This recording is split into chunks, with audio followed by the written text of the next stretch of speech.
నమస్కారం అండి. శ్రీమాన్ బ్రహ్మశ్రీ డాక్టర్ రాజ నంబూద్రి గారు మనతో పాటు ఉన్నారు. ముందుగా ప్రేక్షకులందరికీ క్రోధనామ సంవత్సర ఉగాది శుభాకాంక్షలు. నమస్కారం గురువుగారు. ముందుగా శ్రీ మహాగణపతి దేవతవ్యం చూసే వీక్షకులందరికీ నమస్కారం.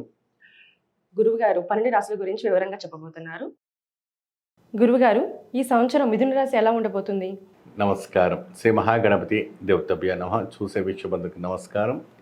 మిథున రాశి వారికి ఈ క్రోధి నామ సంవత్సరాన ఉగాది శుభాకాంక్షలు చెప్తూ ఉన్నాను. గత సంవత్సరంలో మీరు ఎంత బాధపడుతున్నారో ఈ సంవత్సరం మీరు అంత సుఖపడబోతున్నారు. అంటే మీకు మంచి గజయోగము పట్టబోతుంది. మిథున రాశి వారికి ఎటువంటి గజయోగం పట్టబోతుంది అంటే అది నేను చెప్పలేను. మీరు చేసుకున్నటువంటి పుణ్యం, మీ పురుషార్థం అన్నీ కూడాను ఈ సంవత్సరంలో మంచి అదృష్టం పట్టబోతున్నారు. అంటే మీరు నక్క తోక తొక్కబోతున్నారు అన్నట్టుగా ఒక చెప్పటం. దీనివల్ల చూసుకుంటుంటే మాత్రాన్ని మీరు ఎటువంటి జాక్పాట్ కొట్టబోతున్నారు అసలు మీకు తెలియట్లేదు. జీవితంలోనే ఒక అద్భుతమైన ఒక అదృష్టాన్ని మీరు పొందబోతున్నారు. అటువంటి మహోత్కరమైనటువంటి ఒక మహాజాతకము ఈ మిథున రాశి వారికి ఇక్కడ మనకి కనబడతా ఉందమ్మా.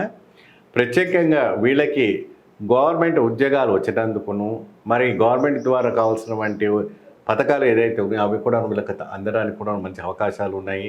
టీచర్ ఉద్యోగానికి సమర్పించినటువంటి ఏదైనా కూడా గవర్నమెంట్కి ఉద్యోగాలకు సమర్పించినటువంటి వాళ్ళు, బిజినెస్ పరంగా చేసుకున్నటువంటి వాళ్ళకు కూడా మంచి అద్భుతమైనటువంటి ఒక ఫలితాలు రావటం అనేది జరుగుతుంది. బిజినెస్లో కూడా మంచి రంగంలో వచ్చేటట్టు ఉంది.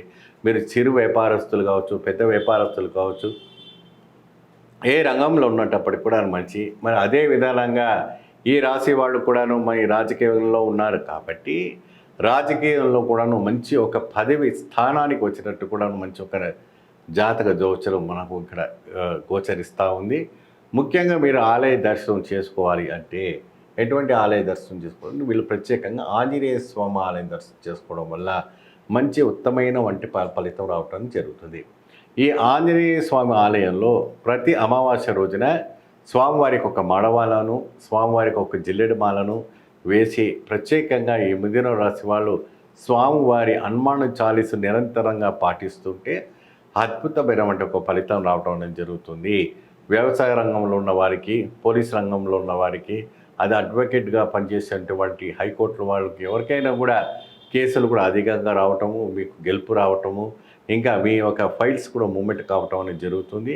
ఎప్పటి నుంచో మీ స్థిరాస్తులు కోర్టులో ఉన్నటువంటి వాళ్ళకి అందరికి కూడా మిథున రాశి వారికి ఈ సంవత్సరంలో మంచి శుభవార్త వింటారు. ప్రత్యేకంగా స్వామివారికి ఈ రకమైనటువంటి ఒక కైంకర్యం చేసి చూడండి, మంచి ఫలితం లభిస్తారు. నమస్తే. చూశారు కదండి, ఇప్పటి వరకు శ్రీ రాజ నంబూద్రి గారు చెప్పిన 12 రాశుల గురించి, ఆయన చెప్పిన రాశుల గురించి పరిష్కారాల గురించి తెలుసుకున్నారు కదా.